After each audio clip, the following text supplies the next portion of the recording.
Após perder tudo, ele treina para ser o guerreiro mais forte e se vingar. A cidade de Labyrinth atrai aventureiros de todo o país. Pessoas de várias espécies e origens vão lá para se fortalecer, caçar monstros e ganhar fama e dinheiro. Nick é um desses aventureiros. Um excelente espadachim, com uma namorada maravilhosa e membro de um grupo renomado. Tudo ia bem para ele até que um dia o líder do partido, Argus, que também era seu pai adotivo e professor, o chamou. Argus disse a Nick que não o queria mais em seu grupo porque ele não tinha a mentalidade de um aventureiro. Ele o acusou de ser muito importante e justo porque tentou expulsar um membro do grupo que estava roubando dinheiro de seus fundos. Isso deixou Nick completamente surpreso, mas seus infortúnios ainda não haviam terminado. Mais tarde, ele encontra Claudine em uma taverna e diz que foi expulso da festa. Esperava que ela fosse compreensiva, mas descobriu que Claudine era interesseira. Ela o chama de perdedor por perder o emprego e o deixa. Arrasado por ter o coração partido 2 vezes no mesmo dia, ele se senta em uma fonte sem perceber a chuva. De repente, uma garota de cabelos azuis se aproxima dele e ele tenta afastá-la, mas ela simplesmente lhe dá um ingresso para seu show.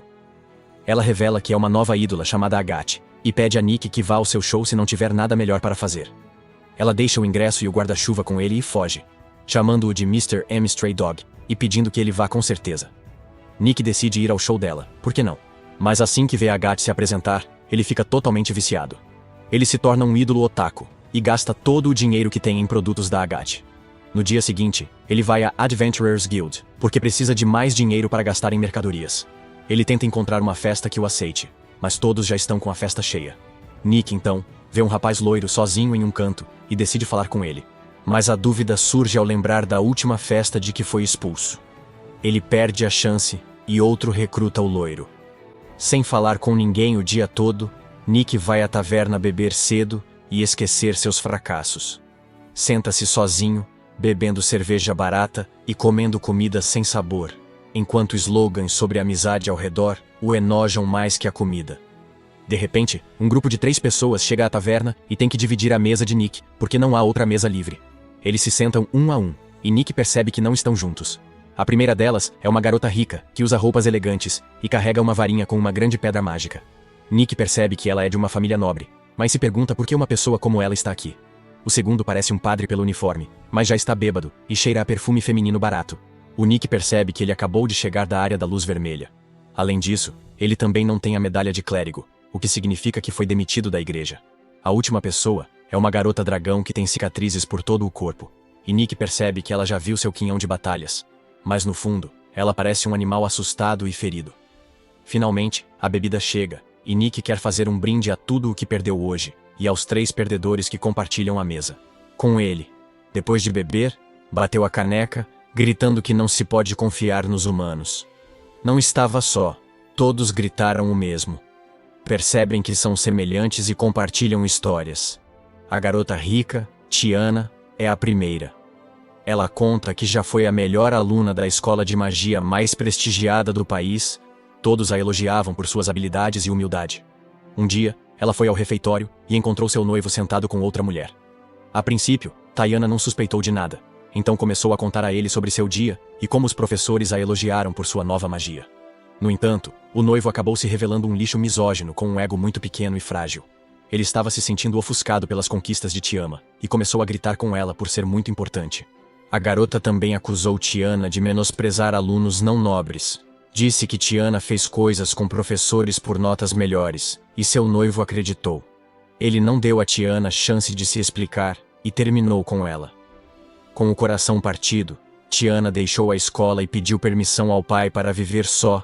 Ela foi à cidade do labirinto para trabalhar, mas não conseguiu emprego. Enquanto lamentava, viu um anúncio de jogos de azar. Tiana comprou um bilhete e ganhou sua primeira aposta. Rapidamente, virou apostadora e perdeu tudo. Logo, ficou sem dinheiro para o aluguel. Decidiu então se aventurar e procurou uma festa no dia seguinte. Mas toda vez que tentavam recrutá-la, ela os afastava com sua cara de vadia. Isso a levava à taverna para beber e esquecer a miséria. O sacerdote se apresenta como Zen, ex-curandeiro respeitado de sua cidade. Uma garota o ajudava, coletando ervas medicinais. Zen lhe agradecia e pagava bem pelo trabalho. Certa noite, A moça chegou à clínica dele bastante deitada com algumas ervas.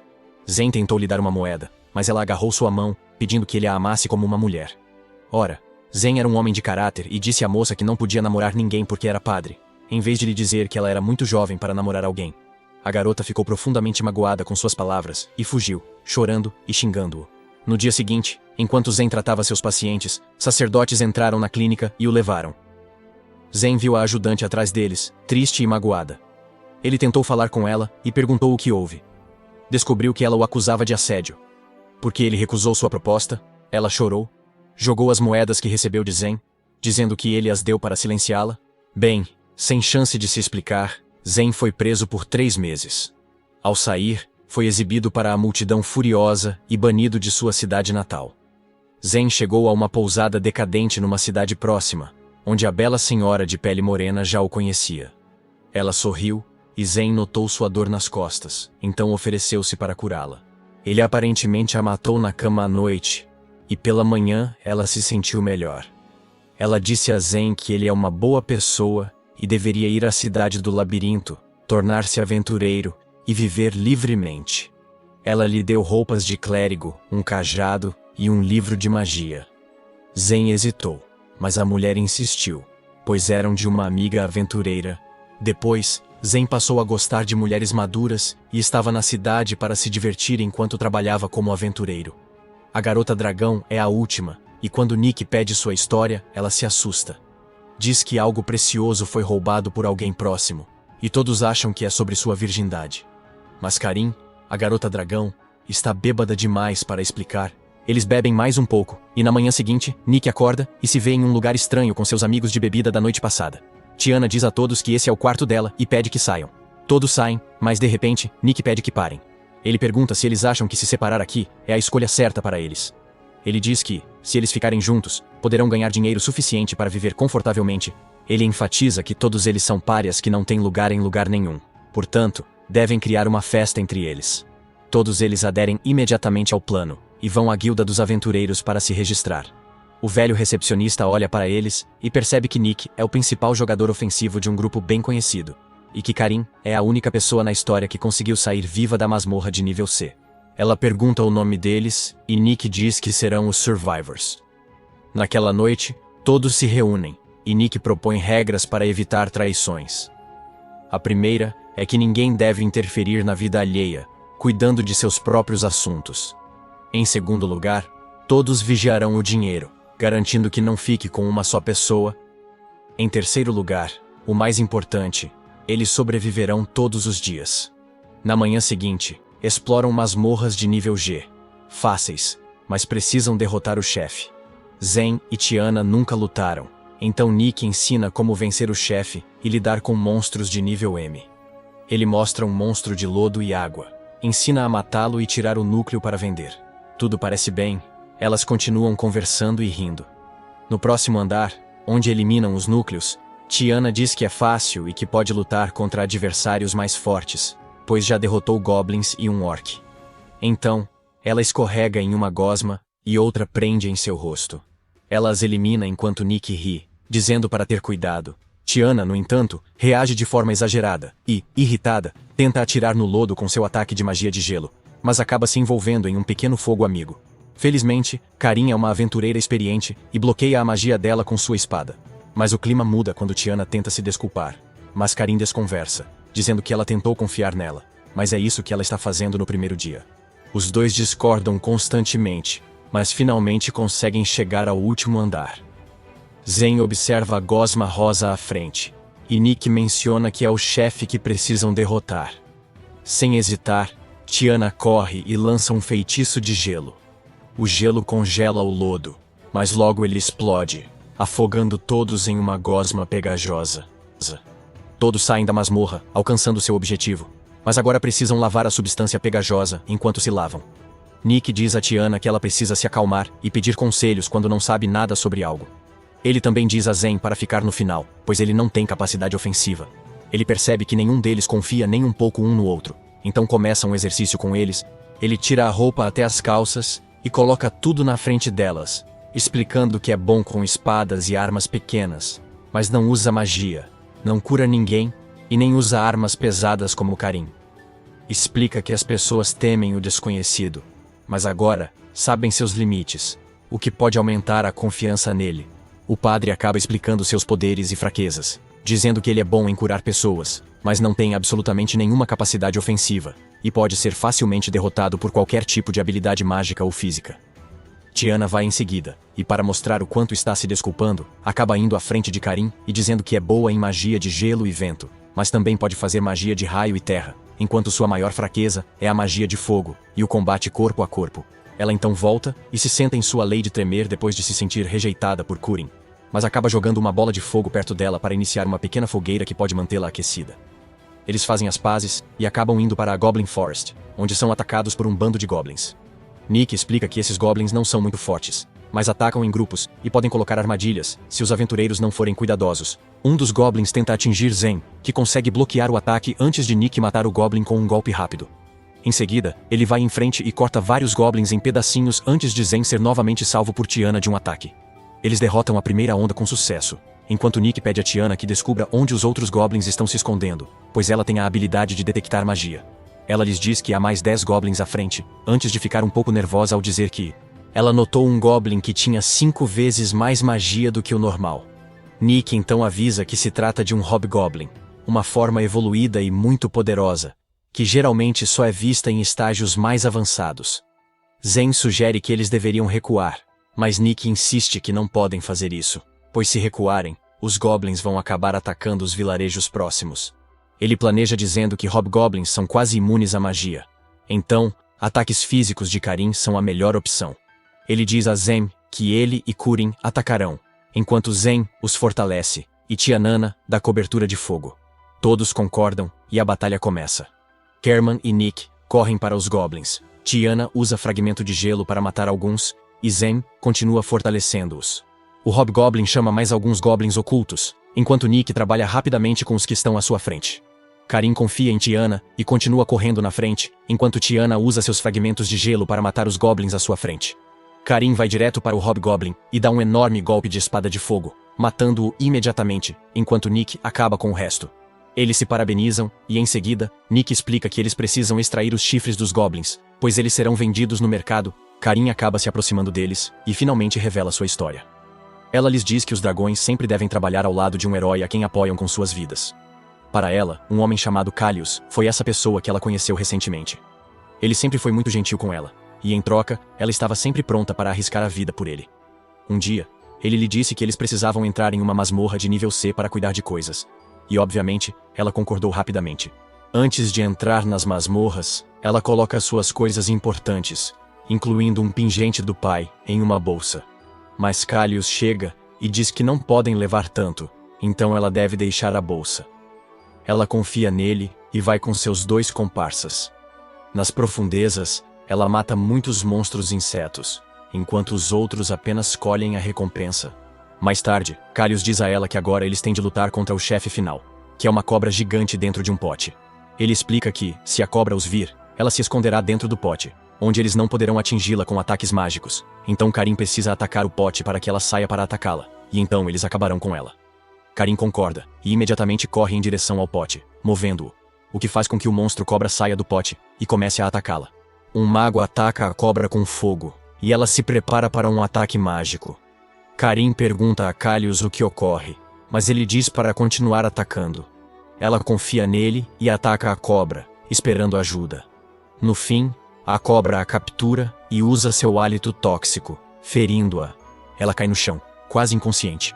Ela percebe Kalius caminhando até uma cobra exausta, enquanto a mata com sua espada, e diz a Karin que a cobra fica extremamente exausta depois de usar aquele ataque mortal de veneno, e que eles só precisavam dela para fazer isso.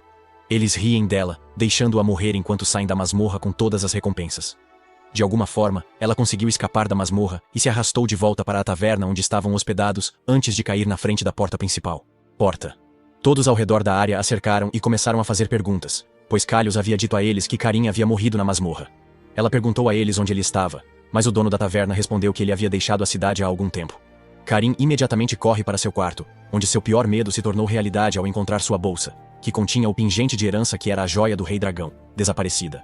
Ela saiu profundamente arrasada e começou a procurar Kalius, mas não conseguiu encontrá-lo em lugar nenhum. Certo dia, avistou o famoso aventureiro chamado Fifth Curran. Curiosa, ela decidiu segui-lo, indo aos mesmos restaurantes que ele frequentava, tentando preencher o vazio que sentia com boa comida. No entanto, seu dinheiro acabou rapidamente.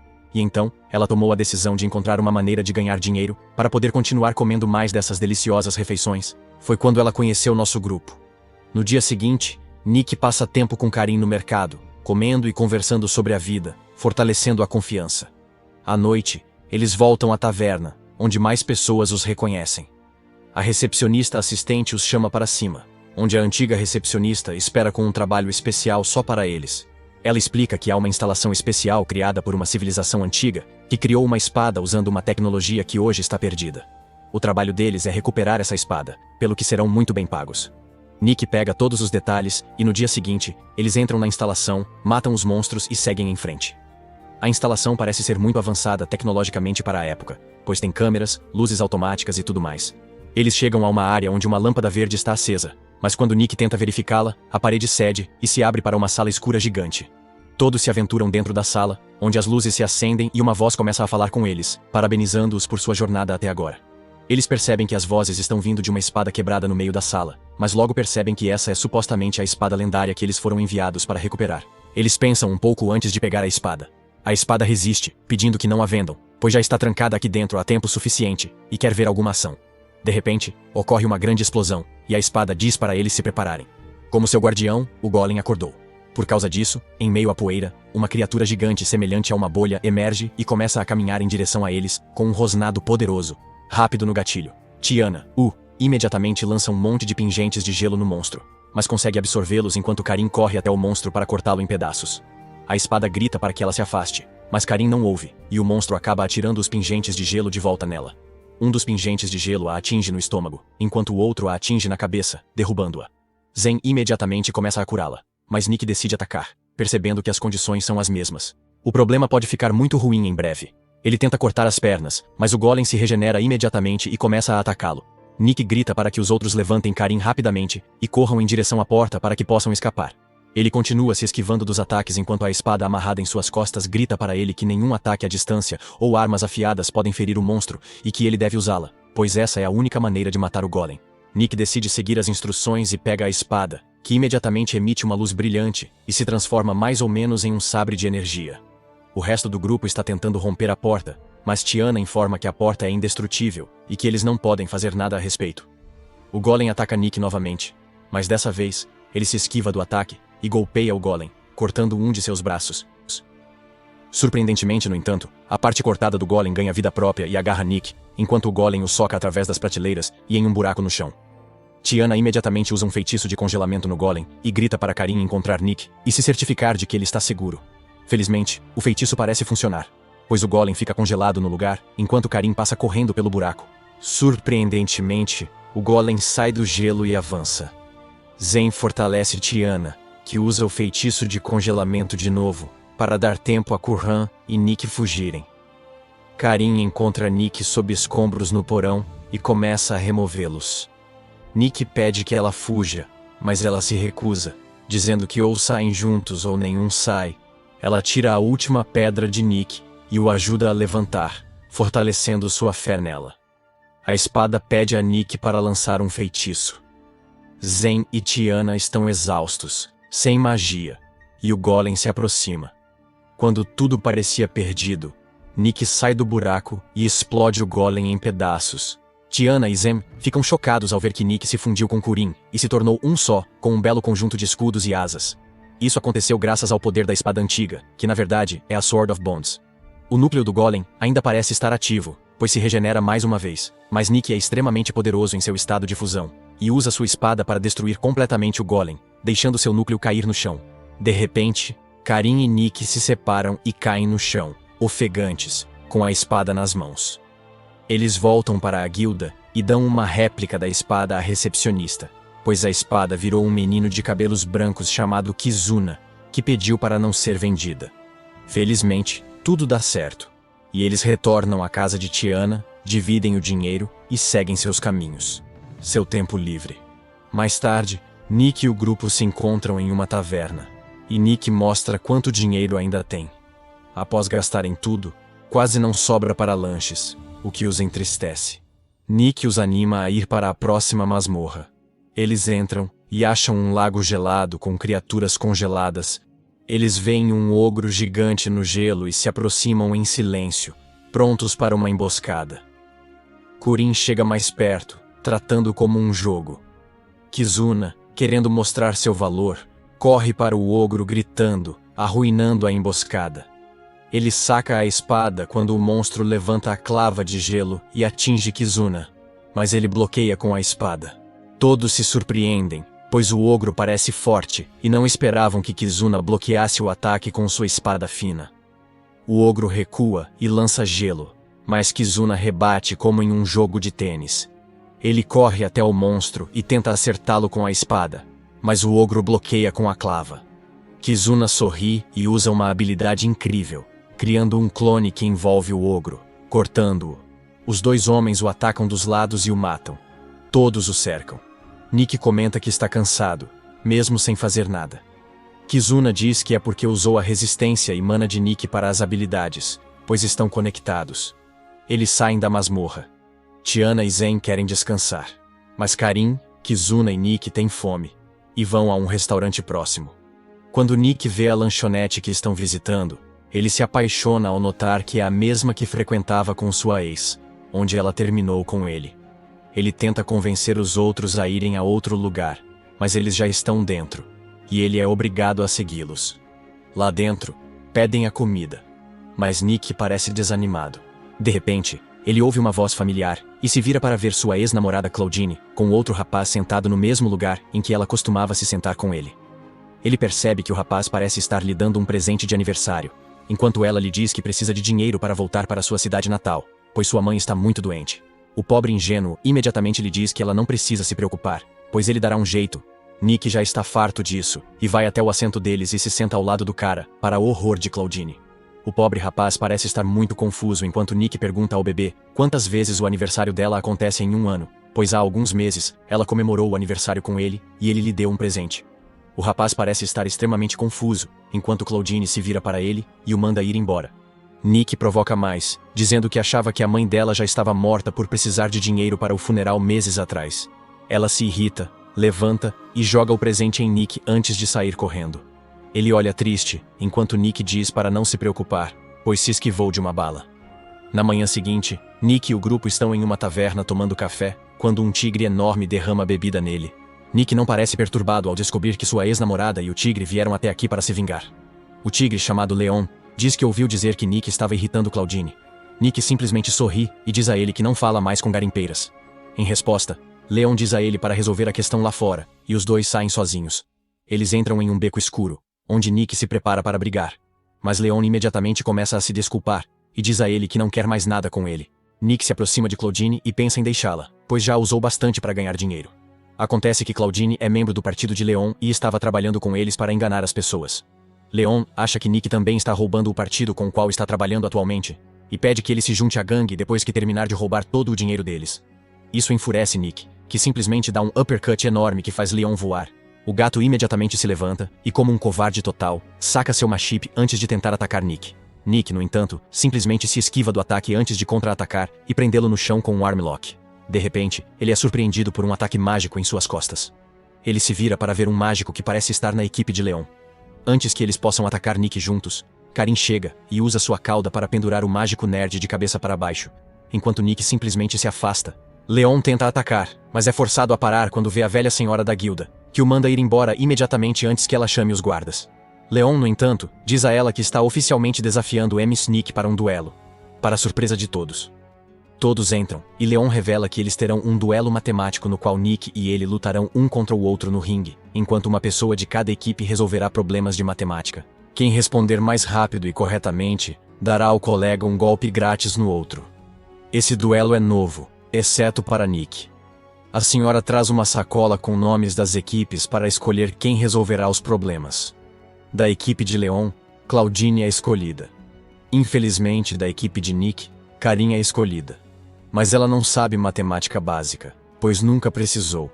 Karin está fora de si, nervosa e incapaz de falar, pois não consegue calcular nada. Mais tarde, Zen M faz um teste prático e descobre que ela só acerta 20% das questões básicas de matemática. No dia seguinte, Karin começa a estudar com ajuda, enquanto Nick manda Zen beber e buscar informações sobre a gangue do tigre. Um dia antes da batalha final, todos se reúnem na casa bagunçada. Zen diz que a Tiger Gang trapaceia com cristais mágicos para comunicação telepática, usando o terceiro membro para fazer cálculos e passar respostas. Karin está triste, pois já é ruim em matemática, e a trapaça da outra equipe a faz sentir-se. Então, elas não podem vencer. Nick tem um plano e compartilha com o grupo, que agora se sente mais revigorado, pois tem uma forma de pegar o culpado. No dia seguinte, Nick e Leon estão no ringue, enquanto Carrie e Claudine se enfrentam, prontos para responder perguntas. A batalha começa quando a senhora faz as perguntas, e Nick e Leon testam a situação com golpes leves. Por pouco não se acerta. Karin olha para as perguntas e percebe que já tentou responder a elas antes, e começa a resolvê-las com alegria, enquanto Leon começa a lhe dizer que não há como fazer nada contra ela. Felizmente, Karin consegue resolver as perguntas antes de Claudine na primeira rodada. Mas acontece que ela acertou apenas 80 perguntas, enquanto Claudian acertou 98. Então, Curran perde essa rodada, e Liam consegue um golpe livre em Nick. Ele lhe dá um soco direto no intestino, fazendo-o perder o ar. Curran fica muito preocupada, pois acredita que ela é a razão pela qual Nick está sendo atingido. A próxima rodada começa, e a folha de perguntas é entregue a eles, e a partida começa quando Nick tenta empurrar Leon para tentar deixá-lo sem ar. Mas o tigre é esperto, e simplesmente continua recuando e se esquivando. A rodada termina com Curran perdendo para Claudine, e Nick leva outro soco. Curran fica assustado, pede desculpas a Nick enquanto ele sangra, e diz que acredita nela, certo de que vencerão a próxima rodada. Isso motiva Kierna a tentar resolver os problemas de matemática novamente. Tiana examina a multidão, tentando descobrir quem ajudará a trapacear, mas percebe que ninguém. A Claudine não está usando nenhum tipo de cristal mágico até o momento. Isso a faz perceber que a outra equipe acha que pode derrotar Karin facilmente sem trapacear, e é por isso que não está tentando. Se isso acontecer, arruinará o plano de Nick. Assim, eles começam a executar a segunda parte do plano, enquanto Nick tenta ganhar tempo. Tiana chama a atenção para si, e diz a todos que as partidas estão demorando muito para terminar, e que eles devem resolver todos os problemas de uma vez para que a partida termine em apenas uma rodada, e o perdedor pode receber todos os golpes de penalidade de uma só vez. Isso surpreende a todos, mas o público, que está ficando entediado com o ritmo, concorda com entusiasmo, e todas as perguntas são feitas aos dois jogadores ao mesmo tempo. Tiana sabe que isso é uma aposta, pois Karin não sabe como resolver essas perguntas. No entanto, ela sabe as perguntas, e começa a preencher a folha, o que assusta Claudine. Embora ela saiba que poderia fazer todas as perguntas sozinha, ela começa a duvidar de sua velocidade, e recorre à trapaça, usando o cristal mágico para se comunicar com o nerd, que está escondido em uma torre de relógio com uma calculadora. Ela começa a lhe dizer as perguntas, e ele imediatamente começa a lhe dizer todas as respostas. Tiana examina toda a área novamente, e felizmente, dessa vez ela consegue ver o nerd de longe. Ela deixa a arena com Kizuna e Zen, e vai até a torre de vigia para prender o nerd. O mágico Leon parece perceber que algo está errado, e tenta avisar Claudine, mas não consegue, pois Nick continua a pressioná-lo com vários ataques. Enquanto isso, Tiana e os outros chegam à torre e capturam o nerd, o que faz com que Claudine fique frustrada e perca a calma. De repente, Tiana entra na arena junto com o nerd amarrado, que simplesmente sorri enquanto Tiana lhes mostra um cristal mágico. A senhora idosa percebe imediatamente o que está acontecendo e desqualifica a equipe de tigres, chamando guardas para levá-los embora. Mais tarde, Nick e o grupo vão à taverna para jantar e comemorar a vitória daquela noite. Como eles também ganharam algum dinheiro extra, Tiana decide ir a um cassino. Enquanto isso, Kizuna ouviu falar do sorvete especial vendido apenas naquele cassino. Então Nick é forçado a tomar conta dele. Eles entram no cassino, e Kizuna entra na fila para pegar seu sorvete, enquanto Tiana se senta em uma mesa e começa a jogar com outros 4 participantes. Ela começa a ganhar grandes somas de dinheiro, enquanto Kazuna fica desapontado porque o sorvete acaba antes que ele possa experimentá-lo.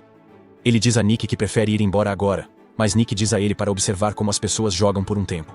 Enquanto isso, Tiana está roubando um cara maltrapilho que está gastando o dinheiro com uma garota rica de cabelos azuis atrás dele. De repente, há um grande tumulto, e as pessoas começam a correr para lá e para cá, quando um monstro tigre gigante aparece dentro do cassino e começa a causar estragos por toda parte.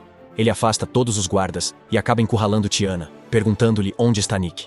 De repente, ela percebe que esse monstro enorme é Leon, com quem eles tiveram uma batalha no dia anterior. Acontece que depois de ser capturado, Leon foi dominado por seu ódio contra Nick e acabou usando uma espada especial semelhante à de Kizuna e escapou da batalha. Chegando ao cassino, ele fala para Tiara que a espada o fez um monstro e seguiu o cheiro de Nick. Ele pede a Tiana para dizer onde Nick está, mas ela diz que não sabe. Mesmo ameaçada, ela apenas fuma, confundindo o Homem-Tigre. De repente, ela usa um isqueiro mágico para afastar o monstro e foge com uma mulher de cabelos azuis presa com ela. O Homem-Tigre se regenera rápido e lança um banco, bloqueando o caminho. Ele avança, enquanto Tiana pede ao namorado da garota de cabelos azuis que a leve.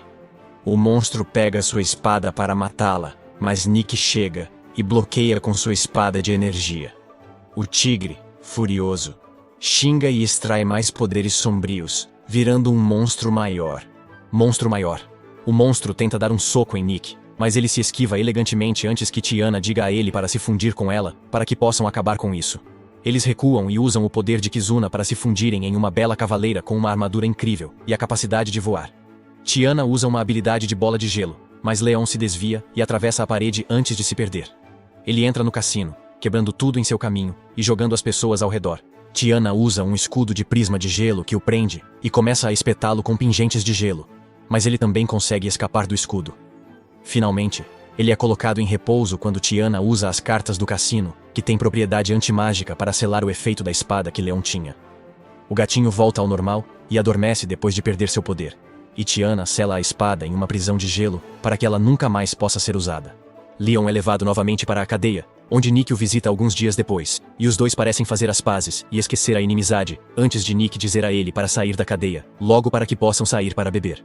Logo depois disso, Nick está correndo como parte de sua programação de treinamento matinal, quando ouve uma voz que lhe diz para dar o melhor de si. Ele fica surpreso porque a voz é igual à de Agatha, seu ídolo favorito, e a ignora, achando que está apenas imaginando coisas. Na verdade, é a verdadeira Agatha atrás dele, encorajando-o. Ela diz que vive no coração dos seguidores devotos, e que Nick chegou a esse nível. Ela pede para ele descansar, pois deve estar cansado, e Nick obedece. Ao se virar e ver Agatha, ele se apavora. Depois, eles se sentam no banco, onde Agatha vê o progresso de Nick e percebe que ele agora tem um objetivo, e não é mais como o cão de rua que ela conheceu. Ela diz que está feliz por ele, mas se distrai. Agatha acalma seus pensamentos e conta a Nick que, ao dar o ingresso, estava em dúvida se fez certo. Mesmo depois que ele foi ao show, a dúvida persistiu. Ela temia que, ao dar o ingresso, Nick se tornasse um fã desesperado que arruinaria sua vida tentando comprar suas coisas. Toda vez que ela o via nas arquibancadas, a culpa aumentava, e é por isso que vê-lo levando uma vida boa a deixa feliz agora. Depois de ouvir tudo isso, Nick diz a Agatha que, se ele não tivesse se tornado um fã de ídolos, sua vida teria sido drasticamente diferente. E talvez ele diga que é grato pelo fato de Agatha tê-lo tirado da escuridão, e que ela é um verdadeiro ídolo por causa disso. Ela responde que sua resposta a fez se sentir bem, mas que ainda está melancólica com alguma coisa. Nick sabe que algo incomoda seu ídolo, pois ela cancelou todos os shows e aparições. Há uma história sobre sua condição. O verdadeiro nome de Agag é Belle, e ela cantava no restaurante do namorado que ninguém frequentava. Por isso, ninguém conhecia sua música, e ela estava perdida. Uma noite, um homem rico e careca aplaudiu sua música e deu conselhos não solicitados. O homem disse que era produtor e perguntou se ela queria ser ídolo. Agatha ficou atônita. Então, Danny chegou e confrontou Baldi. Tentou ser firme, mas ao saber que ídolos ganham muito, mudou de lado e vendeu Agatha. Ele se nomeou empresário dela. Baldi deu um ingresso para um show de ídolos para que soubessem mais. Quando Agatha foi ao show, era tímida demais para olhar outras garotas procuradas. Mas quando os ídolos subiram ao palco e se apresentaram, Agatha ficou cativada. Seu coração se encheu de desejo. Ela queria ser como os ídolos. Queria que as pessoas ouvissem suas músicas. Então, decidiu se tornar uma ídola. As outras garotas também, e todas adotaram nomes artísticos enquanto treinavam para ser um grupo de ídolos. Enquanto Agatha tinha sucesso e felicidade no novo emprego, seu relacionamento com Danny piorava. Ele pedia dinheiro porque o restaurante ia mal e ela não podia negar. Logo, soube que ele gastava o dinheiro em jogos, o que a perturbou. Essa mudança o fez refletir sobre como tudo começou. Danny só queria abrir um restaurante no qual todos pudessem comer em paz. E sempre haveria um palco para Agatha cantar e entreter os convidados. Ela deu uma longa olhada no restaurante, pensando em como os tempos haviam mudado. E no mesmo dia, ela encontrou Nick. Ela viu sua ex-namorada terminar com ele e ficou com pena do rapaz. Logo começou a chover, e quando Nick estava voltando para casa, Agatha o seguiu. Ela se aproximou dele na fonte e iniciou uma conversa casual que mudou sua vida. Logo depois disso, Donnie disse a Agatha que a levaria ao cassino para que ela pudesse vê-lo ganhar muito com seus próprios olhos. Por alguma razão, aquelas palavras pareceram um rompimento para Agatha, mas ela ainda seguiu Donnie. Foi nesse dia que ela conheceu Tiana no cassino e sentiu que ela era a deusa do jogo. Agatha viu a Tiana varrer a mesa e ganhar tudo, mas sentiu o olhar dela sempre nela. Percebeu que Tiana queria se destruir. Quando ela tirou seu dinheiro, sorriu e sumiu em fumaça. Depois, Agatha viu Nick e Tiana juntos, mas só reconheceu Tiana. Ela a viu derrotar o gatinho enorme com sua espada mágica e ficou maravilhada. Agatha ficou tão impressionada com a bela paladina que a considerou sua inspiração.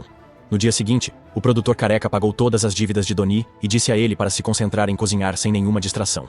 No entanto, ele também lhe disse para terminar completamente seu relacionamento com o ídolo. E isso não foi uma sugestão. Donnie tentou implorar para que ela repensasse as coisas, mas Agatha lhe disse que o sonho que ele tinha de abrir um restaurante era inocente e divertido. Ela disse que queria fazer parte desse sonho e deixaria de ser ídola por isso. Mas ele parou de se importar após ser cegado pelo dinheiro fácil.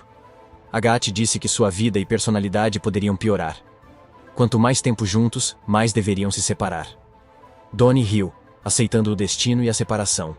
Porém, disse a Agatha que a perda era dela, e prometeu mostrar que seria mais bem-sucedido.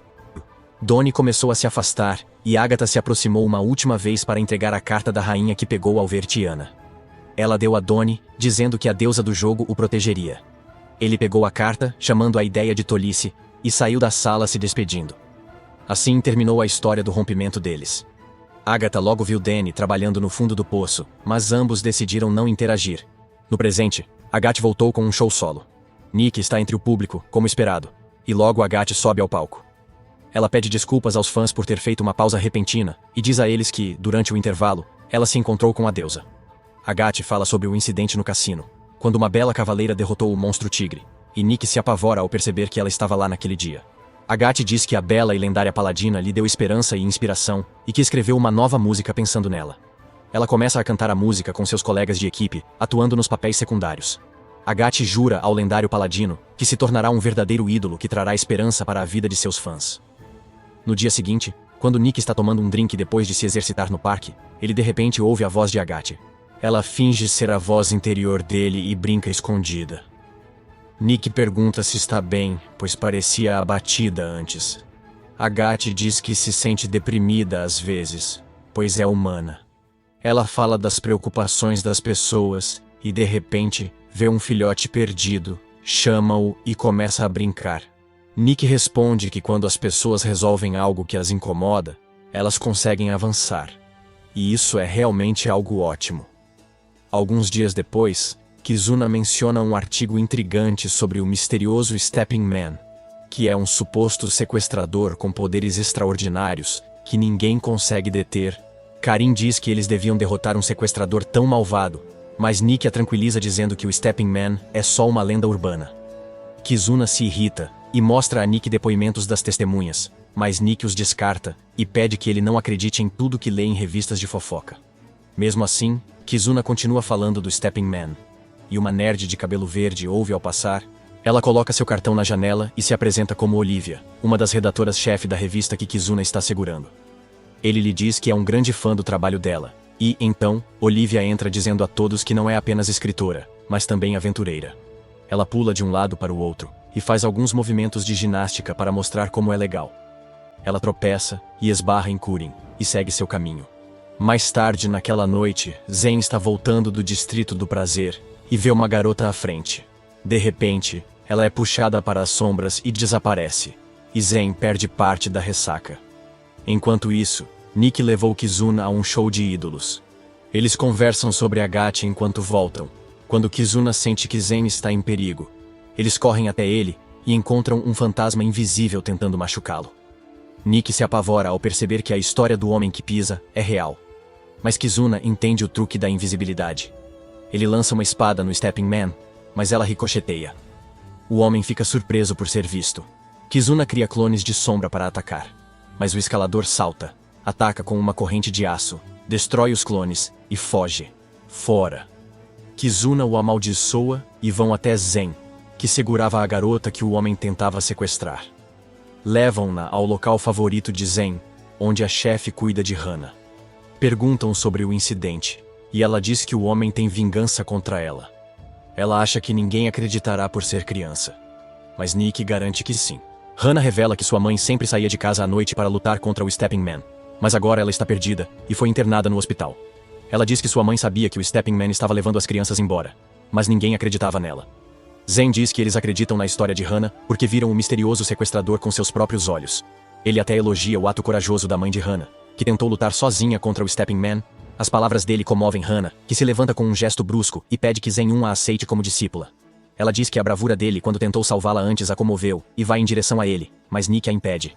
Ele está prestes a revelar a história de fundo de Zen, sobre como ele foi traído por uma garota que queria se aproximar dele no passado, mas Zen o impede. Ele diz a Riena que ela é 15 anos jovem demais para ser sua discípula. Reina pergunta como treinar até lá, e Zen diz para descansar e voltar na manhã seguinte. Ele também recomenda evitar riscos, e ela concorda. Ela quase corre para Zen, mas Nick e a chefe a impedem. Kazuna suspira, descontente porque o Stepping Man, que o empolgava, virou um sequestrador barato. Ele está determinado a descobrir sua identidade e destruí-lo completamente por trair suas expectativas. Seguindo os desejos de Kizuna, toda a equipe vai para uma guilda de caçadores de recompensas no estilo faroeste. Eles se aproximam da recepcionista e pedem informações sobre o Stepping Man, mas ela está ocupada demais pintando as unhas para lhes dar muita atenção. Ela só viu Nick antes e lhe disse que eles não distribuem informações sobre recompensas de alto nível para aventureiros que não fizeram nada.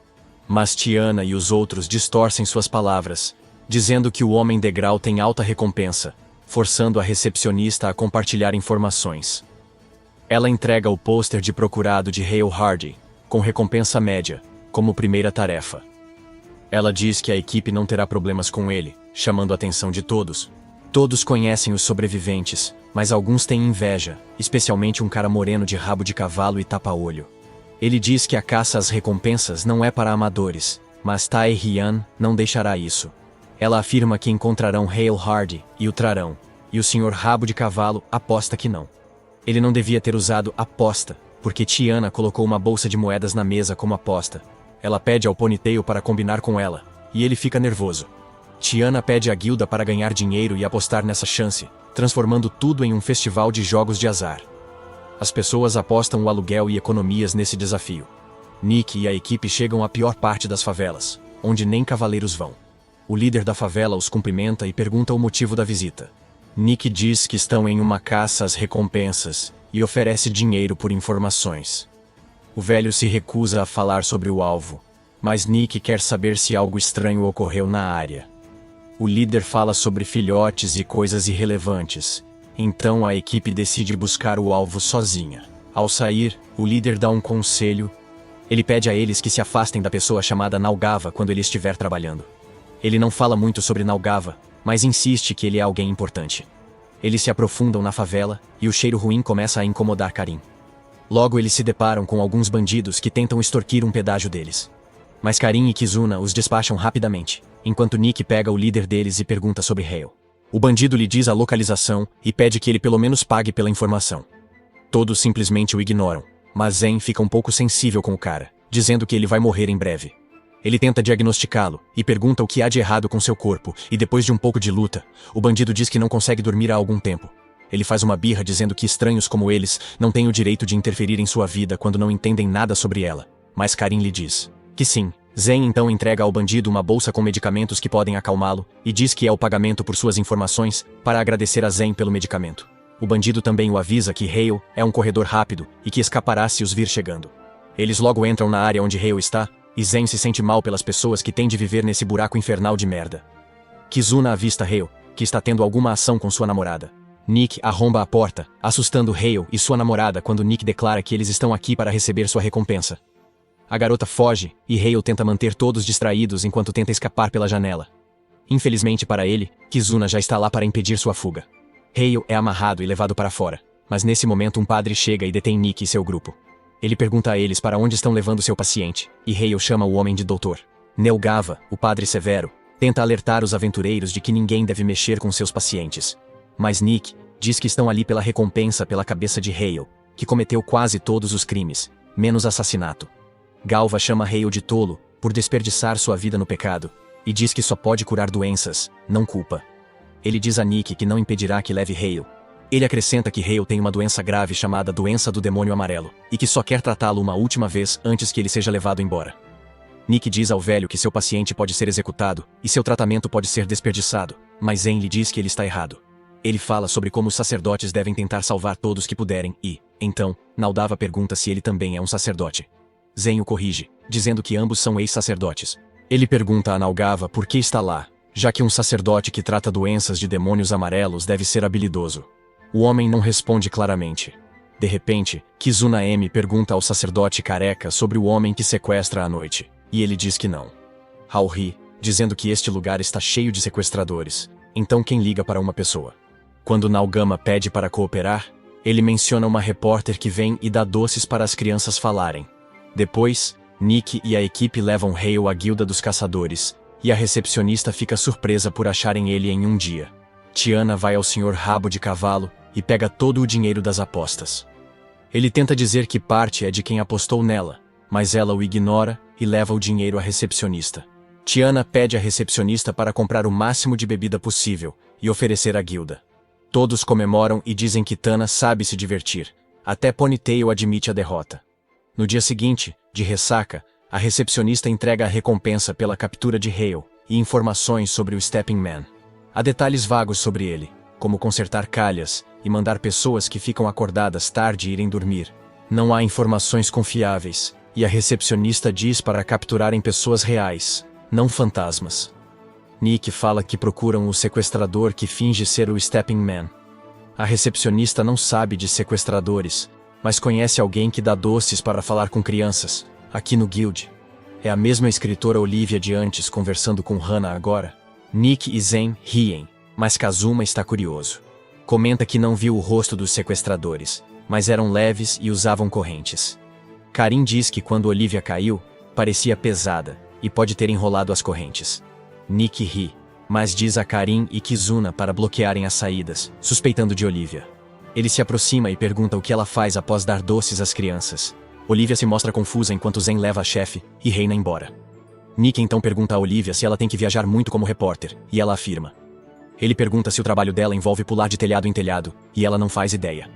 Em seguida, ele pergunta diretamente onde ela estava 2 noites atrás, e Olivia se comporta como uma tola, dando-lhe algumas respostas bastante estúpidas. Mas quando Nick pergunta por que ela leva as crianças e qual é sua verdadeira identidade, ela percebe que está cercada. De repente, ela dá um chute na mesa e a divide em 2 antes que Nick possa reagir. Olivia está no telhado e abre um buraco enquanto foge, e os 2 pedaços da mesa voltam a se encaixar perfeitamente em seus lugares. Mais tarde, todos se reúnem no estabelecimento favorito de Zen, onde discutem como foi assustador descobrir que Olivia era o próprio Homem Degrau. Eles comentam que ela era muito rápida e que seus movimentos eram diferentes de tudo o que já tinham visto. Kizuna está irritado porque Olivia escreve sobre si como o homem de referência, e ele não gosta de como ela quer ser a versão maligna de Peter Parker. A chefe anuncia uma convidada especial. Uma mamãe musculosa, mãe de Reina, que entra com uma bengala. Hannah corre até ela. Mick também conhece Eda, pois ela foi membro de um partido de classe por anos. Eda fica nostálgica quando Nick fala sobre seus dias de aventureira, e comenta que ela até se aventurou com um cara chamado Fifs, que Karin idolatra. Ada então agradece aos sobreviventes por cuidarem de sua filha, e diz a eles que não fará nada imprudente sob sua supervisão. Todos concordam, e Reina tenta apelar para Zen, chamando-o de mestre. Ada fica surpresa ao ouvir isso, mas Zen continua firme em suas palavras. Ele diz a Reina que, quando vê garotas da idade dela, fica apavorado pois uma garota o enganou e ele passou meses na cadeia. Após sair, desenvolveu fobia de garotas jovens, não conseguia falar com elas e ainda tem dificuldades para respirar. Reina lembra que ele a protegeu naquela noite, e Zen diz que qualquer pessoa sensata faria o mesmo. Entretanto, ele confessa que, quando salvou Reina, sentiu esperança de que poderia superar essa maldição que o atormenta há muito tempo. É por isso que ele quer que Raina espere por 15 anos. Eda interpreta isso de forma errônea, e diz a Zen que não deixará sua filha se casar com ele. Reina intervém para esclarecer a confusão, e lhe diz que Zen é apenas seu mestre, pois ela será mais cuidadosa ao escolher um namorado. Todos riem do Zen ser rejeitado, e após algumas brincadeiras, Ada descobre tudo. Mais uma vez, agradece por salvarem sua filha e pede que parem de caçar o Stepping Man. Diz que ele, provavelmente a repórter, é muito poderoso, e Nick concorda. Mesmo assim, ele não permitirá que ela sequestre pessoas à vontade. Ele diz a Ada que ela não pode detê-los, pois podem atacar qualquer um com recompensa. Ada sabe disso, e iniciou a ideia de uma recompensa por o homem que pisa, para atrair aventureiros. Agora, ela quer parar de caçar Olivia e deixar para os cavaleiros. No entanto, Nick se ajoelha, pedindo que diga como podem ficar fortes para derrotar o sequestrador. Ada faz todos tomarem sopa gourmet de cogumelos. Nick não entende o propósito. Ada diz que usou cogumelos mágicos para revelar o potencial mágico deles. Ela sabe que lutar contra Stepping Man exigirá agilidade na corrida e ataque. Por isso, acredita que usar bem a magia é a chave para vencer. Nick diz que não confia na magia, e Tayana afirma que não pode lançar magia de perto. Zen concorda com ela. Karin tenta, mas diz que não é boa em coisas complexas. Ada os provoca, dizendo que desistem rápido. Depois, entrega um isqueiro mágico para Karina, e pede que diga a palavra-chave Burn, enquanto passa sua magia. Karin tenta, mas não se concentra e desiste. Ada dá o isqueiro a Nick, que duvida, mas consegue fazer fogo na primeira tentativa, impressionando os amigos. Ele se surpreende, mas diz que o fogo não vencerá o Homem Degrau. Ada explica que só testava seu potencial mágico, não pedindo para usar magia de fogo.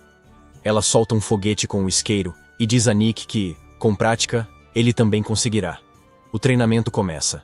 Nick anda na corda bamba enquanto Ada explica que o Stepping Man usa 2 feitiços: corpo leve e corpo pesado.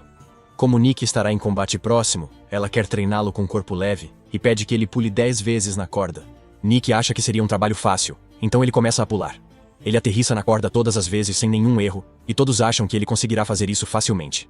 No entanto, ele se atrapalha no 9º salto, e logo cai no chão com força. Certa noite, uma garota está voltando para casa depois de comprar pão quando, de repente, o Homem do Degrau chega e a leva embora. Por sorte, Kizuna chega ao local e chuta o Stepping Man para longe, enquanto Kuran pega a garota em segurança. O resto da equipe cerca o homem que está pisando e diz a ela que seu jogo acabou. No entanto, Nick ainda tem vontade de confirmar se Olivia está realmente por trás do disfarce do homem que pisa, mas não obtém resposta. Em vez disso, o Stepping Man simplesmente foge. Kizuna acredita que, como o Stepping Man usa magia de ataque, magia de movimento e magia de ilusão ao mesmo tempo, ou ele é muito talentoso, ou está usando algum tipo de ferramenta mágica. Tiana diz a eles que conhece alguém que é especialista em ferramentas mágicas, e no dia seguinte, Nick faz uma visita ao Leon que está preso. Depois de oferecer a ele alguns deliciosos pães de carne, Nick pergunta a Leon se ele conhece uma ferramenta que pode ajudar a esconder sua presença.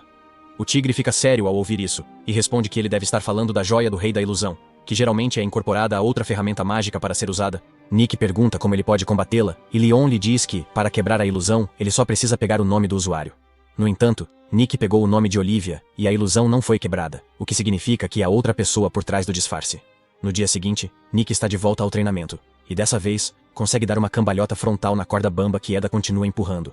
E isso faz com que Nick se lembre de que não treinou tanto desde o início. Ele se lembra de como sua figura paterna, Argus, o ensinou a manejar uma lâmina, e mais importante, ele lhe disse que se tornar um guerreiro é mais do que apenas usar armas.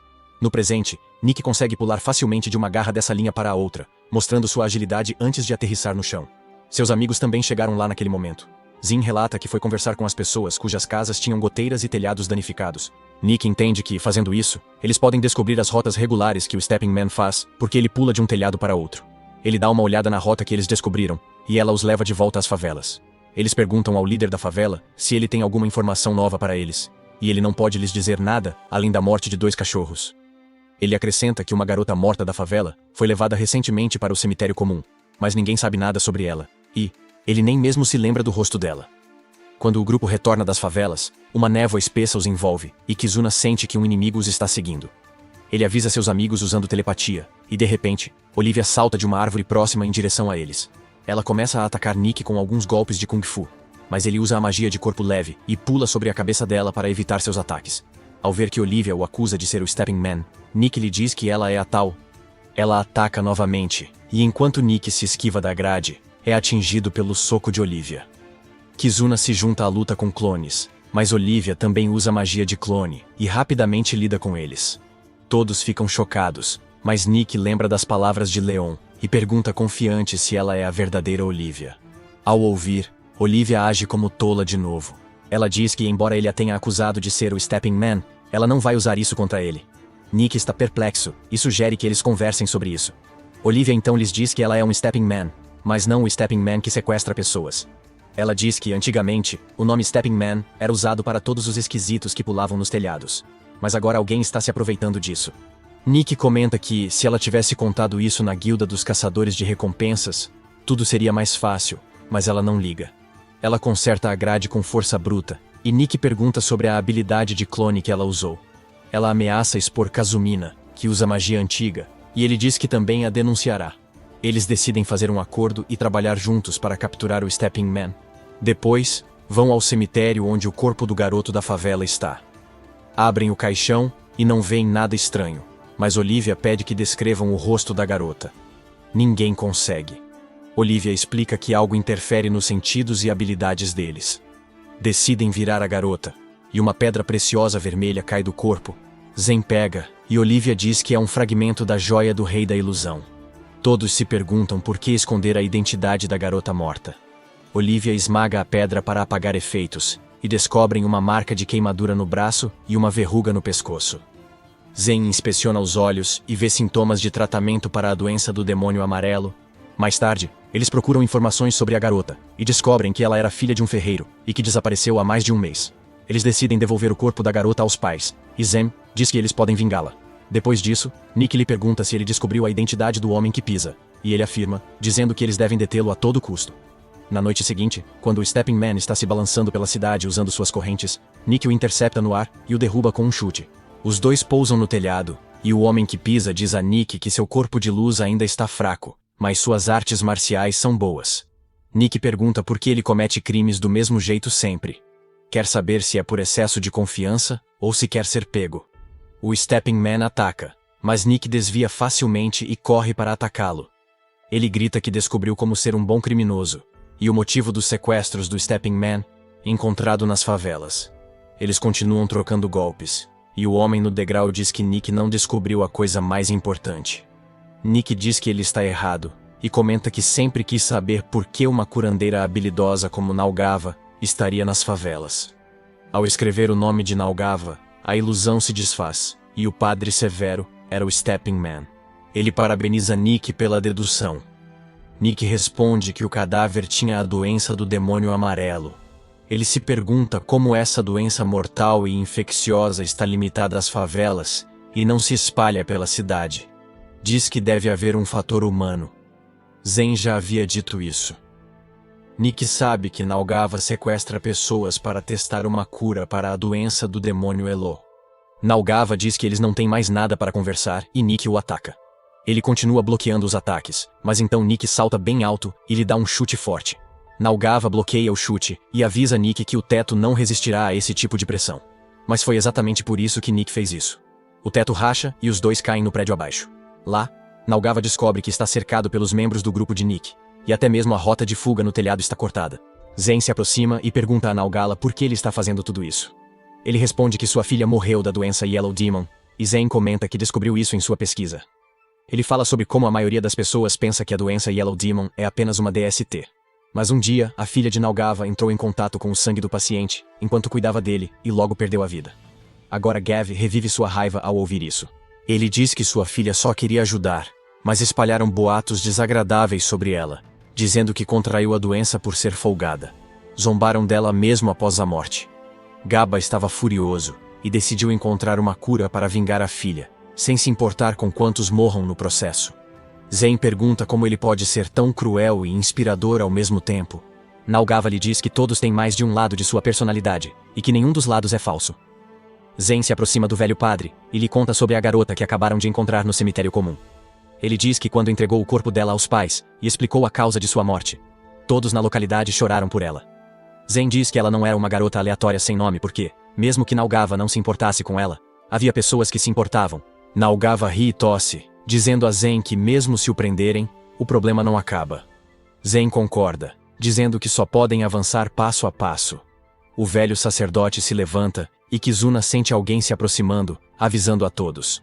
Um raio mágico atravessa a porta e acerta Naogava no estômago.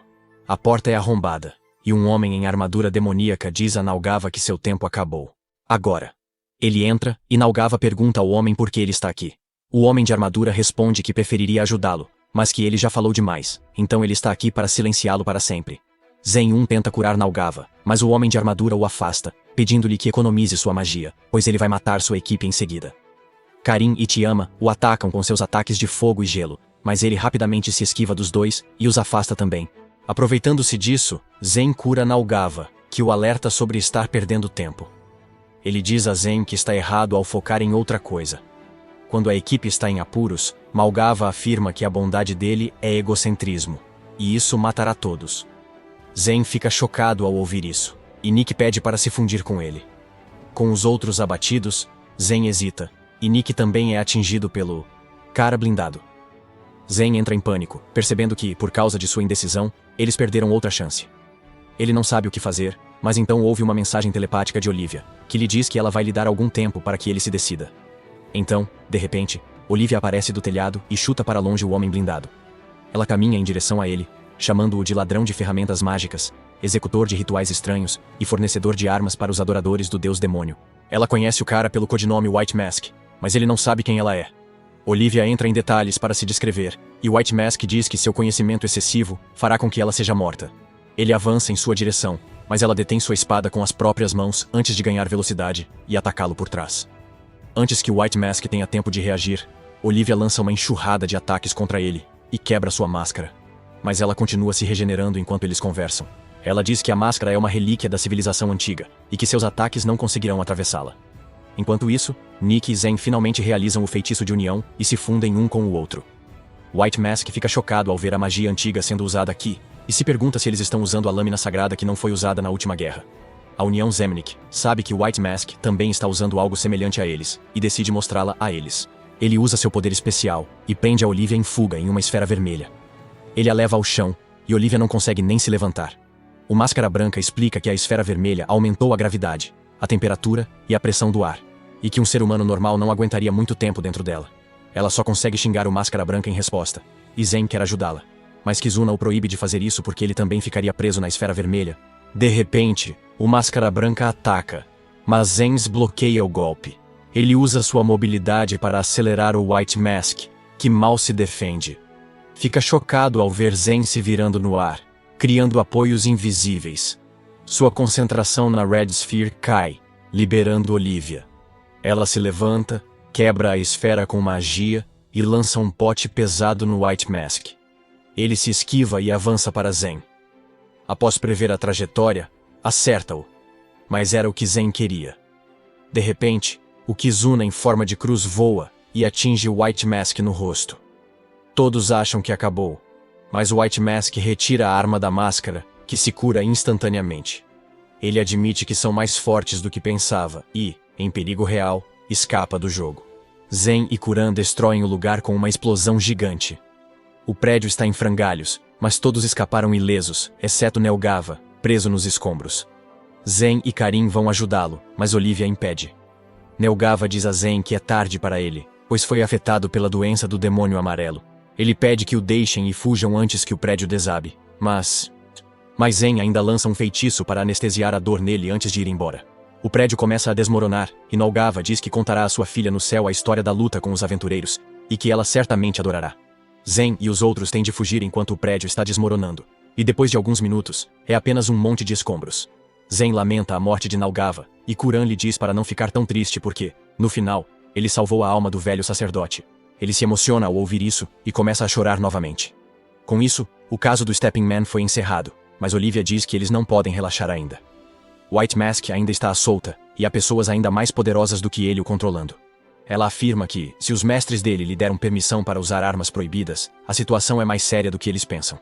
Deixando tudo isso de lado, Nick pergunta a Olivia quem ela realmente é, porque ela é muito forte e experiente para uma repórter comum. Todos pedem que ela revele sua identidade, pois são companheiros de equipe. Olivia se inclina para Kazumina e pergunta se ele é a Sword of Bonds. Ele confirma. Ela decide ser honesta e diz que é o programa de treinamento de combate ao deus antidemônio da classe elemental, ou Espada da Guerra. Após a batalha com o White Mask, os sobreviventes voltam aos quartos para descansar. Eles usaram esse tempo para se recuperar dos ferimentos e organizar suas mentes. Kazuna está incomodado com suas ações, já que não tem nada para fazer. De repente, Nick se levanta e tira uma espada quebrada de uma gaveta, trazendo muitas lembranças. Quando jovem, Nick ia para a cidade do labirinto com seus pais, quando a carruagem foi atacada. O pequeno Nick não conseguia processar nada naquele momento, mas sua mãe rapidamente abriu um compartimento secreto, onde eles haviam escondido todo o dinheiro, e colocou Nick dentro dele. Ela lhe disse que a mãe e o pai o amavam muito, e em seguida, fechou a porta para ele. Nick ainda não conseguia entender nada enquanto ouvia o som de espadas se chocando e carne sendo rasgada do lado de fora. Logo, um dos bandidos que os atacou entrou na carruagem e começou a inspecionar o saque. Ele percebeu o compartimento secreto sob o barril e tentou abri-lo, mas Nick já havia escapado. Nick esbarrou em Argus, que sacou uma adaga ao vê-lo. No entanto, ele a usou para matar o bandido que estava se aproximando deles. Argus então abraçou Nick e pediu desculpas, dizendo que havia chegado tarde demais e não pôde salvar seus amigos dos bandidos. Depois disso, Argus adotou Nick e o treinou para ser um aventureiro.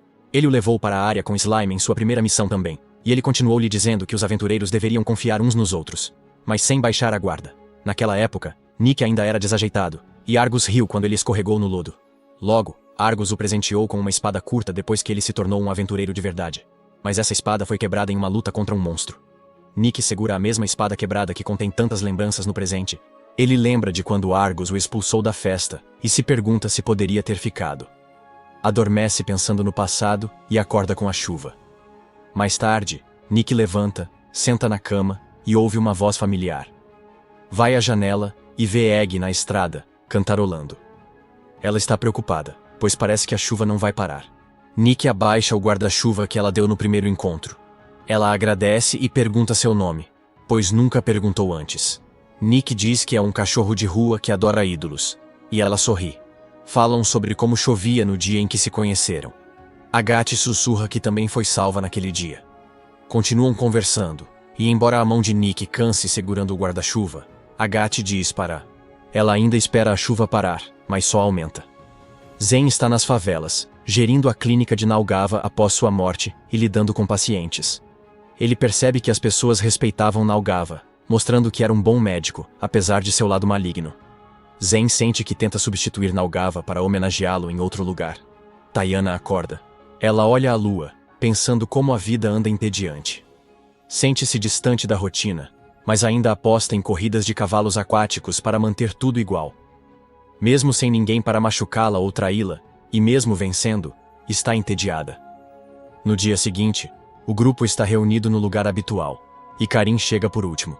Ela pergunta nervosamente a todos se estão bem, e eles lhe dizem que sim. Kizuna percebe que os sapatos e a túnica de Zen estão sujos, e pergunta se ele ainda está trabalhando nas favelas. Zen afirma, mas lembra a Kizuna que eles não devem interferir na vida particular um do outro. À noite, enquanto Zen está sentado em sua clínica, Kizuna chega. Ele promete que não está aqui para interferir, mas apenas para atuar como seu guarda-costas, pois as favelas podem ser perigosas. No dia seguinte, eles se encontram de novo. Karin pergunta se já comeram. Eles dizem que sim, e ela decide comer sozinha. Caminhando, pensa em Kalios e sua traição. Apesar disso, admite que as aventuras com ele foram divertidas, mas não pode perdoá-lo por roubar a joia do Rei Dragão. Enquanto pensa nisso, ela se depara com uma novata que está sendo enganada pelo mesmo vendedor de pingentes que tentou enganá-la no passado. Ela dá uma lição no golpista e manda a garota seguir seu caminho. Quando de repente seus amigos chegam ao local, ela fica confusa ao vê-los, e eles revelam que estão aqui para dar uma olhada na preparação do festival de sono de verão. Karin não se importa com os detalhes do festival, mas como haverá comida, ela está ansiosa para experimentá-la. Ela começa a se perguntar se seu ódio e desejo de vingança desaparecerão se ela continuar vivendo feliz com seus amigos. Mas ela também não parece se importar muito com isso. Nesse momento, Olivia vem correndo em direção a eles, gritando sobre uma notícia de última hora. Ela tenta esconder todo mundo antes da grande revelação, e apenas Kizuna cai em seu truque. Tiana lê a notícia da revista que diz que o lendário demônio negro Deus está prestes a reviver. Tiana e Nick dizem a ela para não espalhar tantas notícias falsas, mas Olivia diz a eles com confiança que tem uma fonte confiável para essas notícias. Essa fonte é o bom e velho Trust Me Bro, e ninguém está satisfeito com isso. No entanto, Olivia diz que tem algumas suspeitas sobre o mercado negro do qual White Mask obteve a joia do Rei da Ilusão. De repente, Karin lhe pergunta se o mercado negro também lida com a joia do Rei Dragão. Ela expressa sua confusão aos amigos, dizendo que, embora esteja se divertindo com eles, ainda não consegue superar seu passado. Tiana lhe diz que não há motivo para confusão e que ela deve perseguir seu passado e confrontá-lo. No entanto, desta vez, ela não irá sozinha, pois todos irão com ela. Zen e Nick também concordam e, em seguida, Olivia diz que eles também podem encontrar pistas sobre White Mask quando estiverem no mercado negro. Ela quer encontrá-lo, e depois os chefes dele, e continuar até chegarem ao vilão supremo deste mundo, e derrotá-lo. Kizuna está animado para fazer isso, e Nick acha que ele foi manipulado por Olivia mais uma vez. Mas dessa vez, todos os outros também foram vítimas da manipulação de Olivia, e Nick não tem escolha, a não ser se juntar a ela com relutância. Assim que ele levanta a mão com eles, o show de fogos de artifício começa atrás deles. Eles se voltam e veem que o festival já começou, então imediatamente fazem uma visita. Nick compra algodão doce e o leva para Leon na cadeia. Todos os outros também assistem aos fogos de artifício, e Kerman segue o aventureiro solitário até um restaurante, e a garota gato que ela salvou anteriormente também a segue. Coincidentemente, o restaurante é administrado pela ex de Agathe, Dani. Agathe também está se apresentando no festival, e Nick está adorando torcer por ela, enquanto Tiana volta a jogar. Enquanto isso, Kizuna e Olivia se sentam juntos e conversam como duas armas de artefato lendário. Ele pergunta o que ela acha dos sobreviventes como a espada da guerra que treina os humanos para lutar contra os demônios.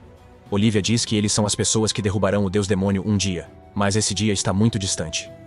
Ela diz que o ceticismo deles é uma coisa boa por enquanto, mas eles terão que confiar uns nos outros mais cedo no futuro. Se gostou do vídeo, deixe o like e se inscreva para não perder mais histórias. Até logo!